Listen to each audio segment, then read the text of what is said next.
السلام علیکم احباب، میں بنسا زیبی آپ سے مخاطب ہوں۔ آج اوشین نیوز پر دینی احکام کے موضوع کے تحت میں جس موضوع پر آج گفتگو کروں گی، عنوان کے تحت عنوان ہے دینی احکام، اور اس کا موضوع ہے آج کا وضو کے احکام، ٹوٹنے والے امور، فرائض، سنت، مکروہات اور دیگر مسائل۔ تو وضو کے سے متعلق جو احکام ہے اس میں اللہ تعالیٰ کا ارشاد ہے کہ جب تم نماز کا ارادہ کرو تو اپنے چہروں کو دھو اور اپنے ہاتھوں کو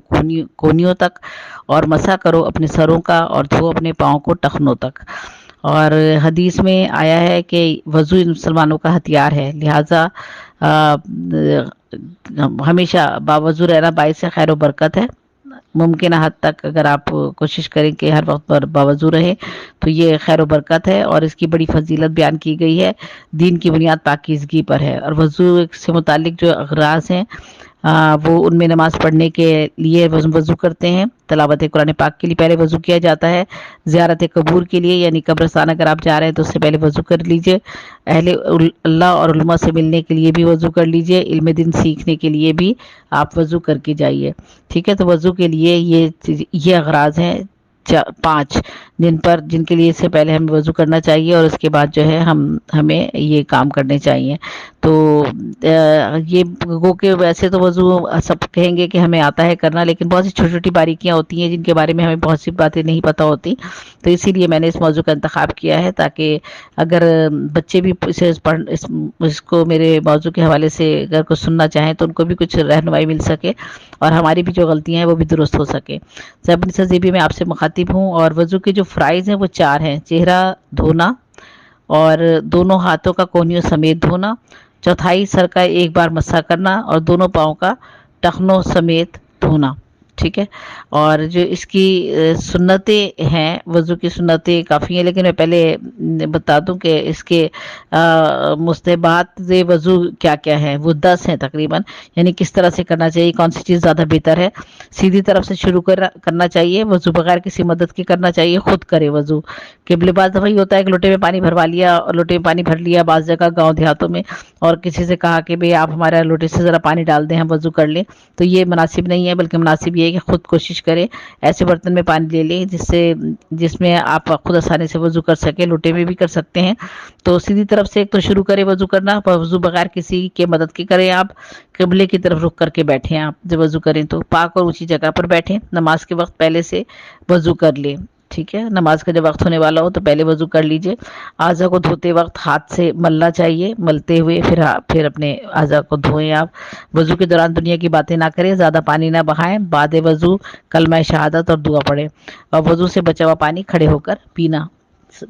پی سکتے ہیں آپ۔ اور وضو کی جو سنتیں ہیں وہ 13 ہیں: نیت کرنا، بسم اللہ الرحمن الرحیم کہنا، 3 مرتبہ دونوں ہاتھ پہنچوں تک دھونا، مسواک کرنا، 3 مرتبہ کلی کرنا، 3 مرتبہ ناک میں پانی ڈال کر صاف کرنا، داڑھی کا خلال کرنا، ہر عضو کو 3 مرتبہ دھونا، ایک مرتبہ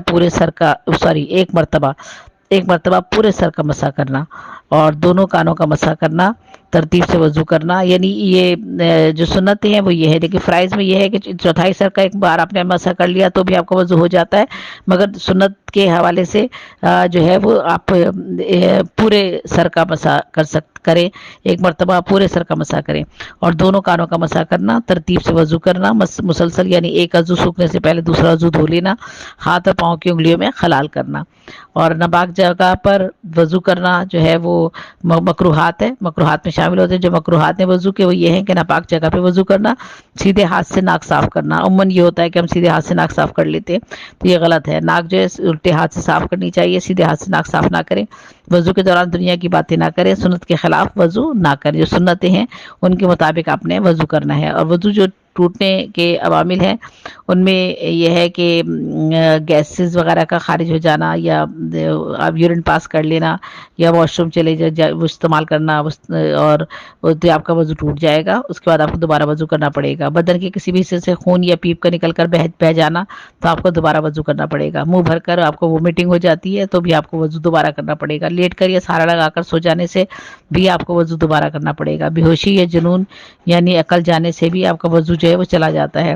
نماز میں اس قدر زور سے قہقہ لگانا یا ہنسنا کہ پاس والا سن لے تو آپ کا وضو چلا جائے گا، ٹوٹ جائے گا۔ نشے میں اس قدر مدہوش ہونا کہ چلنے میں پیر لڑکھڑا جائیں یا عورت اور مرد کی پہچان باقی نہ رہے تو آپ کا سمجھ لیں وضو باقی نہیں رہا۔